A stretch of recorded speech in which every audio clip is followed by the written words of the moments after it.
Alam mo ba na mula sa isang simpleng barangay sa Bayanan, Muntinlupa, isang basketball athlete ang ngayoy nakikipaglaban sa pinakamagagaling na manlalaro sa isa sa mga pinakaprestihiyosong unibersidad sa Pilipinas?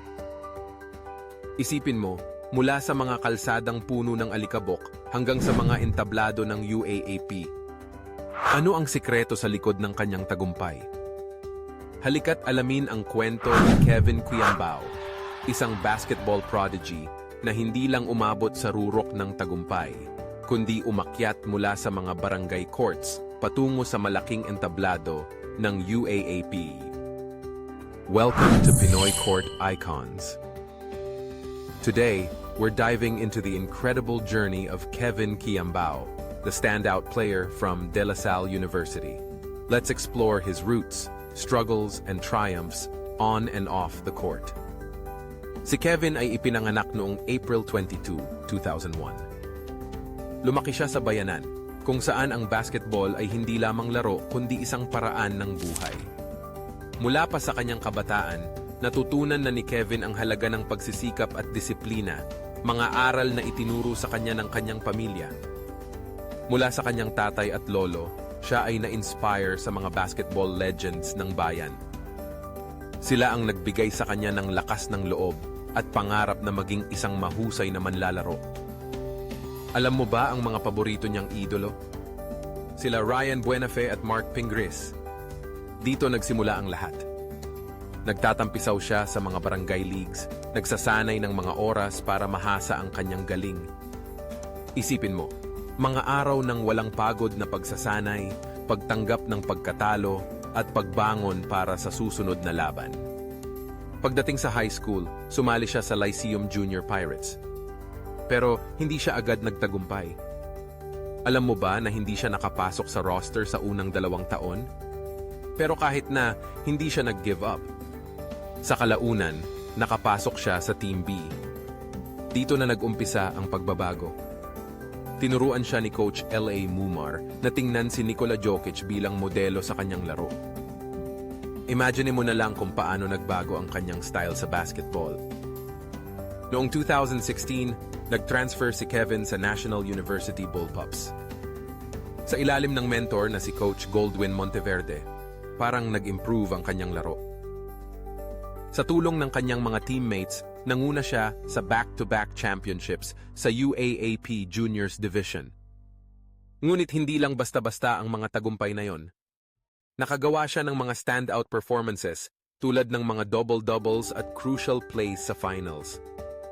Ang mga tagumpay na iyon ay nagbigay sa kanya ng tiwala na siya ay pwedeng maging star player. At dumating ang malaking desisyon. Noong August 1, 2020, nag-commit si Kevin sa De La Salle University Green Archers. Pero, ang kanyang debut season ay nahadlangan ng COVID-19 pandemic. Ngunit, hindi siya nagpatalo. Sa kabila ng lahat, nagpatuloy siya sa pagsasanay at sumali sa mga local leagues sa Dubai. Dumating ang season 85. Sabi nga nila, magsimula ka sa mababa pero lumipad ka pataas. Medyo nahirapan siya sa kanyang shooting performance, ngunit bumaon siya sa laban. Sa kanyang mga impressive games, nakamit niya ang UAAP Rookie of the Year title. Averaging 11.2 points, 6.5 rebounds, at 3.2 assists, nakilala siya bilang isa sa mga key players ng La Salle. Pero hindi pa ito ang lahat. Pagdating ng season 86, tila hindi pa siya tapos. Noong October 2023, nakamit niya ang kanyang kauna-unahang triple-double. 17 points, 11 rebounds, at 14 assists. Ang galing, di ba?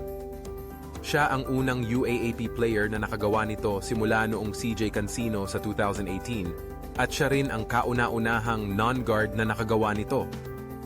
Nang dahil dito, nadala niya ang La Salle sa kanilang unang championship simula noong 2016. Hindi lang iyon, siya pa ang tinanghal na Finals MVP, averaging 14.7 points at 9.3 rebounds sa Finals Series. Isang kwento ng tagumpay at dedikasyon. Ngunit hindi lamang siya nagtagumpay sa kolehiyo. si Kevin ay tumulong din sa Philippine National Basketball Team. Sa iba't ibang international competitions, tulad ng FIBA Asia Cup at qualifiers para sa FIBA World Cup, pinakita niya ang kanyang kakayahan bilang isang playmaking big man. Noong 2024, nakatanggap siya ng alok na maglaro bilang naturalized player para sa United Arab Emirates national team habang nakikipagkumpetensya sa Strong Group Athletics sa Dubai International Basketball Championship. Isang malaking oportunidad na makilala sa international scene. Ngunit sa kabila ng lahat ng tagumpay sa basketball, may isa pang mahalagang kwento si Kevin, ang kanyang personal na buhay. Noong Setyembre 2024, tinanggap niya ang pagiging ama sa pagkapanganak ng kanyang anak kasama ang partner na si Faye Aguila. Ang pagiging ama ay nagbigay ng bagong pananaw sa kanya.